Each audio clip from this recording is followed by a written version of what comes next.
expecting you.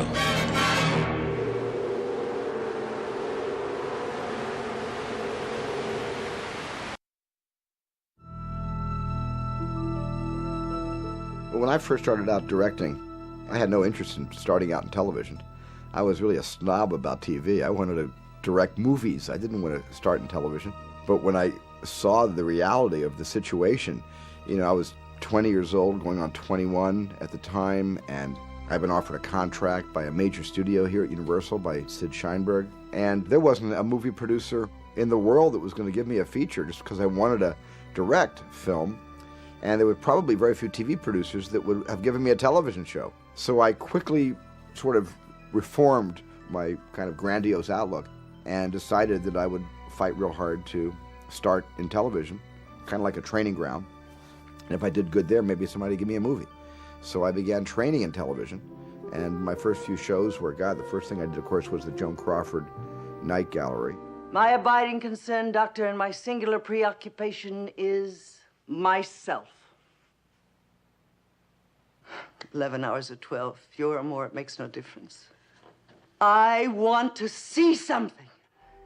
Trees, concrete, buildings, grass, airplanes, color! Sid Sheinberg kind of muscled me through the producers who weren't sure they wanted to hire me for that, because I was really a kid. I was 21, 22 years old at the time. It was crazy. After that, I didn't work for about a year. I actually took off a year from my contract and just did some writing. Came back a year later because a friend of mine, Gerald Friedman, was producing a series called The Psychiatrist, starring Roy Thinnis, and asked me if I wanted to direct a couple of them. And he actually offered me 2 out of 6. He had a 6-show commitment, and I directed the first one and the one in the middle. And that was a great experience. That was fantastic. And then I realized, wow, you can be creative in television, even though the time pressure is enormous and you've got to finish these hour shows. In those days, we had 5 days for an hour. And yet you could get a lot done in a day's work. And of course, it wasn't an 8-hour or 10-hour day. We were shooting 14, 15-hour days just to get all the shots in. But it was a great experience for me to start out in TV that way. The Joan Crawford experience wasn't so pleasant because I had a lot of interference from everybody you can possibly imagine trying to save my ass. I didn't think it needed saving, but they did, and I went along with the ride. I realized, well, maybe it does need saving. Maybe I'm not doing a very good job, and I had a lot of people giving me advice, and I pretty much didn't want to be a maverick independent filmmaker screaming, I'm going back to New York to make underground films. So I just pretty much played by their rules. But in an interesting way, Jerry Friedman's offer for me to direct this hour episode of The Psychiatrist with no restrictions. He just said, hey, do whatever you want. Make it into a little art film. You can be new wave, you can be avant-garde, as esoteric as you want to be. Do what you want to do with it. Wow, that was a wonderful piece of friendship and advice, and that's exactly what I did. I made a very strange, esoteric show out of the hour. And it proved to me that television was fun. It was a nice place to start working.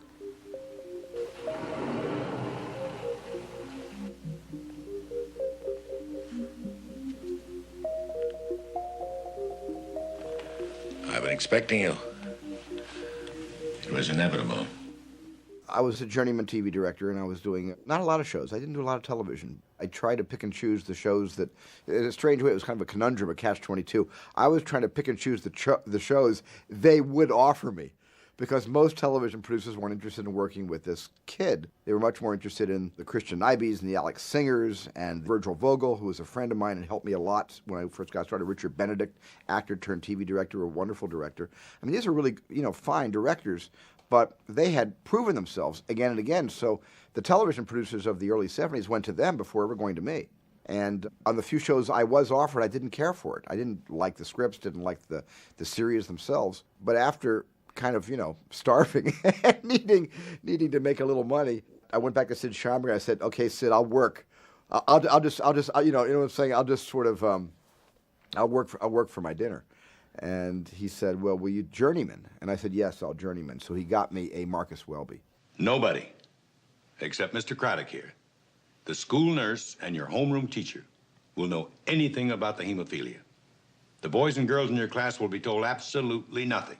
But it's up to you to explain to them, or not to explain to them, why you'll be excused from certain activities. Yeah, I can handle it. That was a great experience for me. And I never directed Robert Young, but I was able to talk to him. You know what I'm saying? I was able, because he had his character. I'm not going to inform him or give him revisionist information about his character of Marcus Welby, but he was very, very gracious to me and not resentful of my age, which was such a problem in those days, especially in television, where the average age of a crew member was 55 years old, and it was all the great people from the golden age of movies that were now working in television that had already worked with all the great directors, and they didn't suffer fools or young people that well. So there was a lot of resistance to age in those days. So I was grateful when anybody gave me a job in television. No matter how pedestrian the concept of the show appeared, I was still able to do a couple of shots in an hour Marcus Welby that I was proud of. That I said, oh, I got away with that. Nobody fired me. That's great. And then when I met Bill Lincoln and Richard Levinson, who were the creators and producers of Columbo, and Stephen Bochco, who was writing for them at the time, and they asked me if I would do the first show of the season. It was a great honor to be invited to do that first show. And when I read the script by Bochco, and I guess story by Lincoln Levinson, I thought, man, this is the best script anybody has ever given me, ever, to direct. So I treated that like a little mini movie, and I made the movie with the psychology of a film director, not a TV director. I said, I'm going to make this look like, within the time they're giving me, I'm going to make it look like $1 million. They're giving me $130,000 for this hour. I'm going to make it look like $1 million. Is this your partner's handwriting? Well, I think I can prove it is. Maybe I ought to read this to you. Idea for a Melville book, perfect alibi. A wants to kill B. Drives B to a remote house and has him call his wife in city. Tells her he's working late at the office. Bang, bang. Columbo was a great experience for me and was as close as I had ever come to making a movie.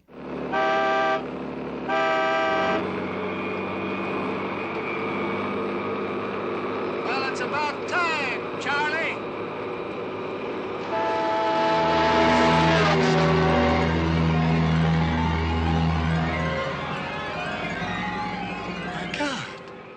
What I tried to bring to TV was a lesser emphasis on the close-up, because the movies I learned from were really about master shots and letting the audience kind of look at the overview and kind of be their own film editor sometime. I used to love those old movies like Orson Welles, certainly, and John Ford, shot wide. Howard Hawks shot wide. But when Hawks and Ford went in for the close-up, it was to tell a story. It was to drum home a point.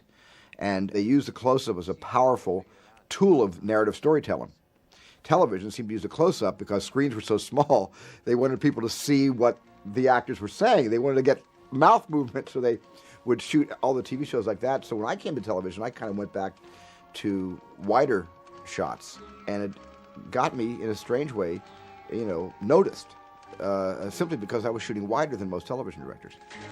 So I look back at it and say, I was so hungry back then. I was so ambitious. I was so excited about having been given this chance. It was a great experience for me to start out in TV that way.